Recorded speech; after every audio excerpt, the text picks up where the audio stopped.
Hello and welcome to Good Life, the health show with me, Puja, and this is a show that focuses on providing you with solutions to your health-related issues, lifestyle and much more. Well, viewers, today we are going to discuss on common communicable and non-communicable diseases in children. And to discuss on this, we have with us in studio Dr. Rajiv Bakliwal, a consultant pediatrician. So not to waste any more time, I'll straight away move to him and talk more on the topic which we have taken today. Well, thank you so much, Doctor, for coming to Good Life, the health show. So, common communicable disease and non-communicable disease. So, for the benefit of our viewers, what would you like to make them understand what are communicable? Let's start with communicable. What are communicable disease, and then we will proceed with non-communicable. Hi Puja, and namaskar to all the viewers. So today we are going to discuss regarding the communicable and non-communicable diseases here. So communicable diseases means these are those group of diseases which are transmitted from human to human, from animal to human, or vector borne, or due to any environmental things happening around, which can be transmitted from one way of media to the other. These are the communicable diseases, and they usually have got a definite incubation period too. And non-communicable diseases are those group of diseases which are basically not transmitted from due to the person to person or through any vectors or any media. But there are certain factors like environmental, genetic, lifestyle, and behavioral, which may lead to such group of diseases. Okay, so if we start with the communicable disease, so there might be many communicable disease, isn't it? Yeah. So if we start with the basic ones, the very common communicable disease, what would be that in children? The very basic communicable diseases, if we are going to say, then we can say about in our setup here in Assam or India, we say diseases like typhoid, we can say dengue, Japanese encephalitis, malaria. As of now, of course, it has eradicated to a much amount, to a lesser. Much has been achieved in control of the disease. Again, measles, and we have other communicable diseases like influenza and foodborne diseases like bacillary dysentery, diarrhea. So which is the most common one, doctor, the cases which come up easily to you? So what would be that in children, and how prevention can be taken in that mode? Yeah, basically we get in our settings the disease like respiratory tract infection or diarrhea, which are very common in our settings. So diarrhea is basically, it's basically caused by a virus, a viral borne, and if it is infective, it may be caused by some bacteria as well. And of course, the food we eat, how it is prepared, and whether it has got any contamination or not, or there are various factors which lead to induction of these diseases. Okay. Okay. And if we talk about the other diseases, because if children, they go to school, they might be not that careful in some part of time. And if it is a dry season, so there are other diseases also that occurs. So if it is a communicable disease, what would be that, and how parents can take good care of their children? See, first of all, I will like to say that all communicable disease, the basic mul mantra is that hygienicity. Hygiene. Yeah, hygiene. They should maintain the hygiene well so that these diseases should not get transmitted. So it is all related that whatever they eat should be well prepared at home. Should be taken back at the school. They should take it. Should not eat all around whatever is prepared in and around in the canteens and all. And should have always used the purified water source. The water source should be pre-boiled water or some sort of that means purified water form they should consume. And other things that they should be made aware of maintaining hygienicity, like proper bathing and washing before going to school, after returning from school. Hand washing, hand hygienicity should be well maintained in the schools before taking the food and other materials. So these are the basic things they should take care of. All right, if we talk about hygiene now, if we talk about children basically they don't care about hygiene, they don't care about these kind of things. So it is the duty or it is the responsibility of the parents, and as well as if they go to school, the responsibility of the teachers as well. So make them understand what is the importance of hygiene, isn't it? So for that, lots of counseling is also being done to children that how to take care of themselves while maintaining the hygiene part.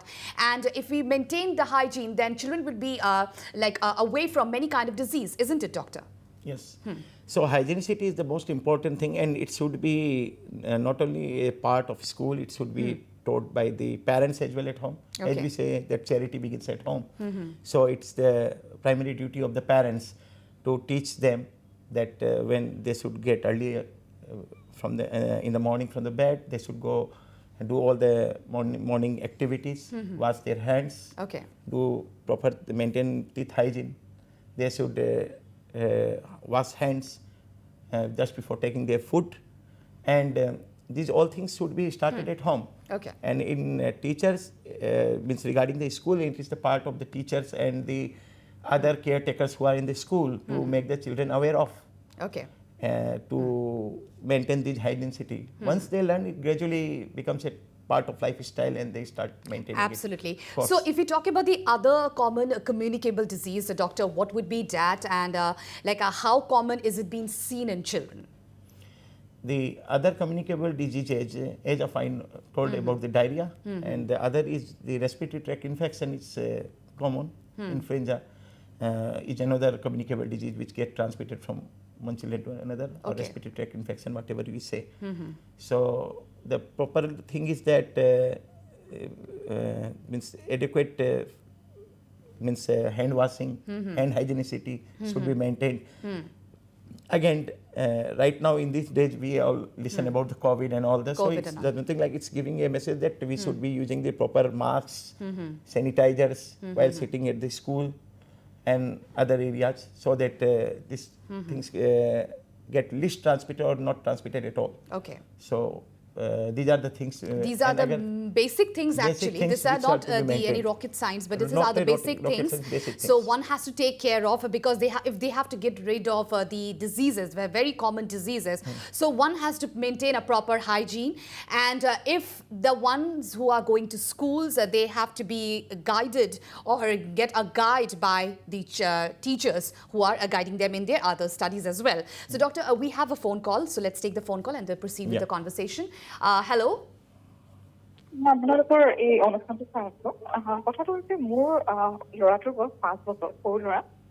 তাৰ school এপ্ৰিলৰ পৰা খুলিব, এপ্ৰিলৰ পৰা school যাব লাগিব। আপোনালোকে communicable ডিজিজৰ বিষয়ে কথা পাতি আছে। তাক কেনেকুৱা ধৰণৰ, মানে এতিয়াতো কভিডৰ চিজনটো আকৌ অহা বুলি গম পাব ধৰিছো, কেনেকুৱা ধৰণৰ প্ৰটেকশ্যন ইউজ কৰিলে স্কুলত যোৱাৰ পাছত মোৰ চিন্তাটো কমি যায়, অকণমান ক'ব নেকি বাৰু? Okay. So like from April, she has a son, 5 years of old, and like school April opa khulibo. So April opa khular pise what kind of precautions one has to take to get rid of the disease? প্ৰথমতে তো নমস্কাৰ, মই ক'ব বিচাৰিছিলোঁ যিহেতু এতিয়া Covid ছিজনটো চলি আছে, এণ্ড তো এতিয়ালৈকে অলমষ্ট 1 বছৰ হৈয়ে গৈছে, এণ্ড বহুত বস্তু আমি আৱেৰ হৈ গৈছোঁ। With the time we have learn many things about the covid, about the precautionary measures. So' প্ৰথমতে আপোনালোকে মানে এনেকুৱা হ'ব লাগে যে যেতিয়া স্কুললৈ যায় মাস্কটো পিন্ধি থাকিব লাগে। নাম্বাৰ 1, মাস্কটো পিন্ধি থাকিব লাগে। যদি N95 মাস্কটো is not possible, and surgical mask, basically disposable mask they can use at school.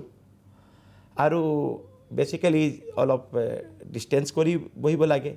Few measures like that hand shaking and other hand touching, these things should be avoided as of now in the present scenario. And at least they should wash hands 4 to 5 times if they get time between the breaks and all things, so that minimum risk of transmission is there. Okay, so these are some of the measures one has to take care of, and I'm sure the viewer who have just called must be benefited with the answer just a doctor gave you, and I'm sure you will take note of everything.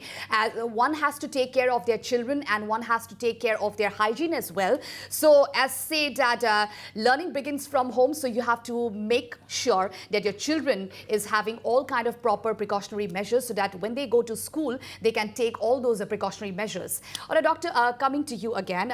We were talking about the communicable disease. We were talking about diarrhea. That is another common communicable disease. So in that case, when a children is detected with that disease, what kind of preventive measures can that take, and what kind of preventive measures a parent can teach their children? First of all, we should speak about the preventive measures. Whatever I have already issue, right? These all are the preventive measures. But and you told that once the child is detected with the disease. Okay. So what is the disease? So disease means definitely there will be some symptoms. Okay. So means bacha diarrhea hoy ase. Ete hole mane parents or main bostu hol je diarrhea hoy ase te loose motion হৈ আছে কিমান বাৰ গৈ আছে বা associated symptoms আছে না and if it is like more than one should immediately go and see a child specialist, yeah isn't they it? should but if they are not getting any specialist due to some cumbersome area due to non accessibility or due to not getting the calls at least they should start the oral rehydration therapy. Okay. And they can prepare the WHO ORS formulated at home and this can be prepared one means either taking a liter of water. And that has to be given time to time. Yeah, it should be given time to time according to the requirement of the child. Okay, okay. So that helps a lot in this kind of case. Yeah, this is means in fact it was once said that ORS is a medicine which has saved maximum number of lives. So ORS is what you can say is the medicine. It can be given. Meanwhile, you get communicated to your doctor, and it will be under him to decide whether he is dehydrated or not, and accordingly he will plan up to go ahead with the further treatment. Further treatment, isn't it? Okay, yeah. All right. So we already had this discussion on this. So if you want to add some more on the communicable disease, what would be that, doctor? What are the other cases you want to Other communicable diseases are like we can say. If you talk about measles, if you talk about chickenpox, it's course, a very measles incidences have reduced a lot. Yeah. So measles is that it's caused by means viral. It's also a viral disease only. So basically, what happens? The measles. It goes through a stage. Okay. Usually prodromal stage, and then stage of means eruption, and then stage of regression or complications. Right. So what happens initially? There will be catarrhal symptoms like fever, nausea, vomiting, and rashes appearing in the next stage. Usually it starts from the face and it gradually it will be visible down. on your body. Yeah, it will be visible and small rashes all throughout the body. So it will be starting from the face, from the behind the ear, and gradually progressing. Sometimes it's also very painful because sometimes we see that it occurs inside your eyes, and also you can't inhale food also. Not necessarily in measles, it is that not inside the eyes. If you talk about chickenpox. Chickenpox means if it is involving the eye, then herpes ophthalmic, herpes zoster ophthalmic, that sort of diseases are there. But measles usually do not have so far as ocular involvement. So usually means what happens, these are the few symptoms and we have to go for the symptomatic and supportive treatment over here again. Okay. If the child is having fever, we treat the fever. We have to treat the hydration, take care of hydration. Okay. Take care of if associated cough, cold and other related issues are happening, we will have to add on medicine for that. Multivitamins, and it's supportive. Only thing is that sometimes it may progress to certain complications. Yeah, we can say few of the commonest complications of measles are like diarrhea, pneumonia. Another complications are also like there. It may lead to ear infections, what we call in our language. So there are other complications as well, which is related to it. All right, doctor, we'll proceed with the conversation, but viewers, we'll have to slip into a short break, but do come back soon because we have lots more on the other side.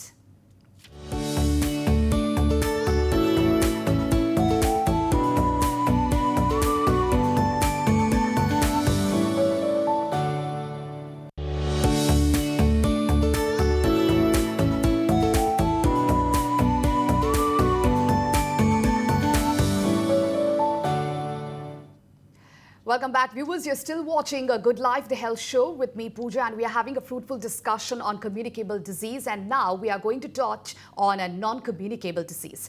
All right, doctor, coming back to you again. What would be the common non-communicable disease? We already had a discussion on communicable disease, but now let's talk about non-communicable disease. So what would be that? See, non-communicable disease means, as I already told you in the definition of the non-communicable disease, that it is a disease which can be transmitted genetically, due to environment, due to behavioral, and other factors. So, in and around. So, basically, if we go to children, the non-communicable diseases basically we can say are like one is hypertension. Hypertension. Yeah. To hunute mane enukwa lage je hypertension bachat ke nahi. Yeah, if we talk about children and how we can judge that how a child can have a hypertension. It is not primary hypertension is rare, but it may be occur due to secondary to other diseases like acute means their kidney involvement hoy ima infective causer kaone ba jeneke ama glomerulonephritis boli eta condition ase ba nephritic syndrome je boli koy henukwa kesot ki hoy je bachar usually urine output komi jay, and it start the child starts getting the hypertension as well. So one is that, and maybe other due to any other cardiovascular cause they might have hypertension secondary to it. And again, so basically we need to find out the hypertension is that we need to get the history first, that what is happening in the child. What is the age group do you see, doctor, like a child is detected with hypertension? Like what is the common age group did you see? No, it is not necessary. Means it becomes disease specific. For example, if it is we are getting for the nephritic syndrome, it's preschool age group is common, and we go to nephrotic syndrome, school going age. So these are certain factors upon which these diseases occur. And again, if we say about the, for example, obesity, so that again is more among the adolescent age group because of the lifestyle. And they take obese food and other things of junk so that food. is related but with that. Usually, the common causes are secondary to cardiovascular cause, kidney causes, and that's it. Means or any other hypertension, then obesity, that is also seen commonly as a non-communicable disease in children. So as parents, like if a child is detected with these kind of disease at a very early age, so that is indeed a very tension kind of thing for their children. So what is the first thing if a child is detected with hypertension or with obesity? So what are the things that a parent should take a note of it, and what kind of precautionary measures they should start at the early age? See, if we go for the treatment of hypertension, before that I will say about what are the precautionary measures. Number one is the lifestyle modification. If there is hypertension, that means you should, if the means due to any renal cause or any other things, then it is maybe due to infection. So if they maintain the hygienicity and all of the skin, so that they do not get the bacterial infections, that bacteria usually gets onto the skin. And that may go to the kidney and damage the kidney tubules, so that which leads to hypertension. And regarding obesity and all, they need to avoid junk food. They should take the fruits and vegetables, lots of water. Physical activities should be at home, at school.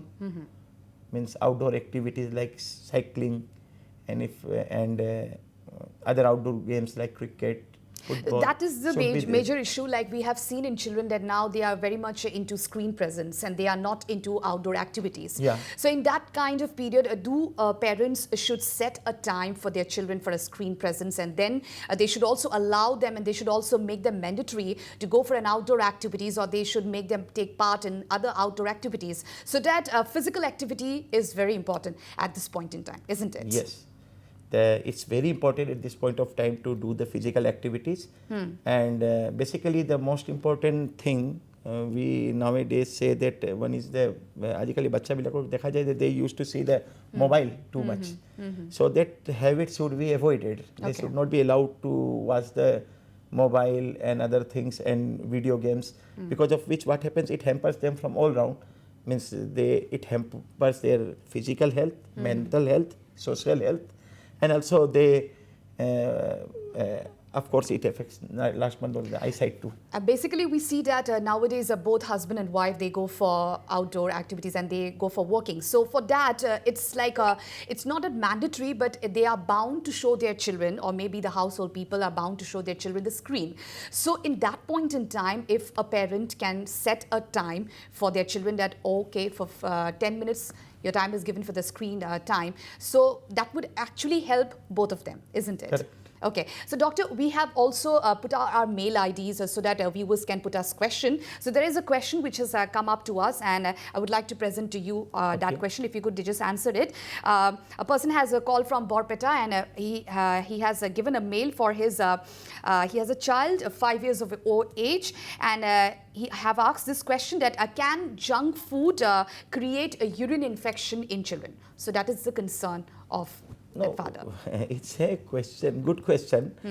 See, directly urinary tract infection is caused by basically some certain gram-negative organisms and all. But what happens, yes, I say it may. You see, what happens, usually the junk food eaters take much of chips, biscuit, bhujia and all. What happens because of that, usually children develop constipation. Okay. Constipation or tight stool. What happens that indirectly, what happens if there is lot of loaded colon and all, that gives a pressure on the urinary tract. If you go to the anatomy, Okay. directly compresses the bladder. So that may lead to some sort of urinary retention and further urinary tract infections. Okay, okay. Yeah. So that might lead to it, but it's always mandatory and it's always necessary for the parents to take good care of their child's health, isn't it? Yes. So now, doctor, if we talk about the other non-communicable disease, what would be that? You already mentioned about hypertension, which is nowadays commonly seen in children. So is it seen while they take birth, or is it seen while they grow up? No, it is not like that. As I already told that the disease depends on what time, what type of disease it is. Okay. So it usually, if there is some cardiovascular cause related disease, so it may present early in the life. Say, suppose there is a dilated cardiomyopathy, or due to some sort of myocarditis, or means anything which is leading changes in the heart. Okay. So they may present in any part of life, like 3 years, 4 years, they may present with hypertension. And again, if we go for the disease like glomerulonephritis, say preschool or school, this going age. So if they have these diseases, they can present with hypertension. Okay. Now, if a child is detected with hypertension, what kind of like a treatment can be done with that children? And if a child is a school-going children, so what is the necessary So the things? treatment is the disease specific. Again, I will say. For example, if it is due to hypertension is occurring due to any cardiac cause, so we will have to find out the root cause. We have to treat the root cause. Antihypertensives are there, like calcium channel blockers and other ACE inhibitors, which we use there to reduce the blood pressure. And similarly, in case of kidney disease, we need to find out the blood pressure, regular monitoring of the blood pressure, urine output, and all those things.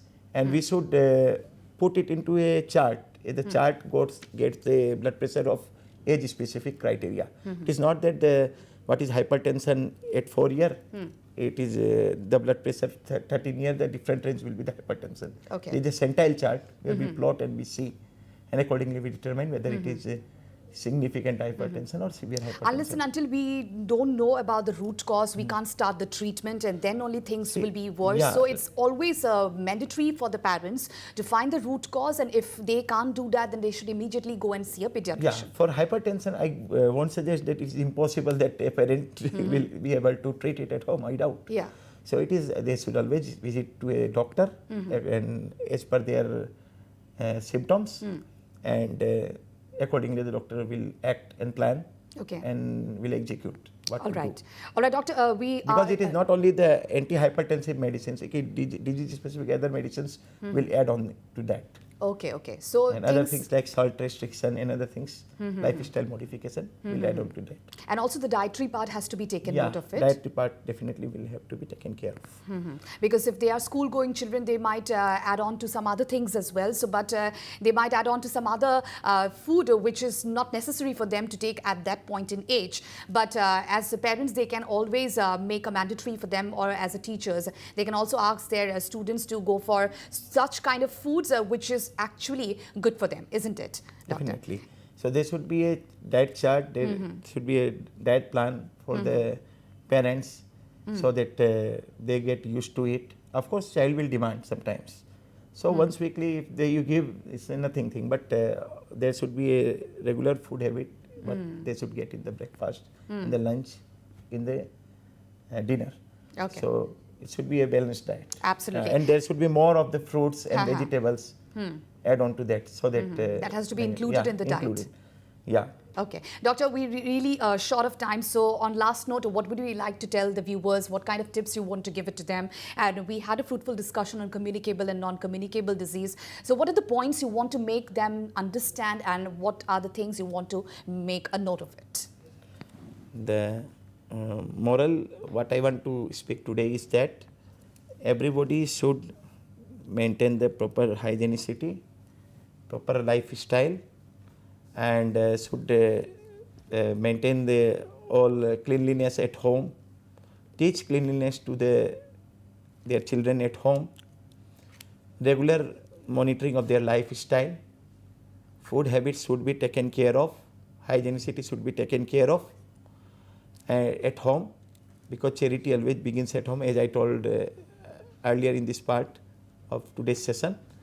And if these are things are taken care of, and monitoring by the teachers as well, regularly, of their physical activities, of their lifestyle, and of course in the present day scenario of the COVID, the little bit of changes in the lifestyle, the extra precautions. So everything can go a long way.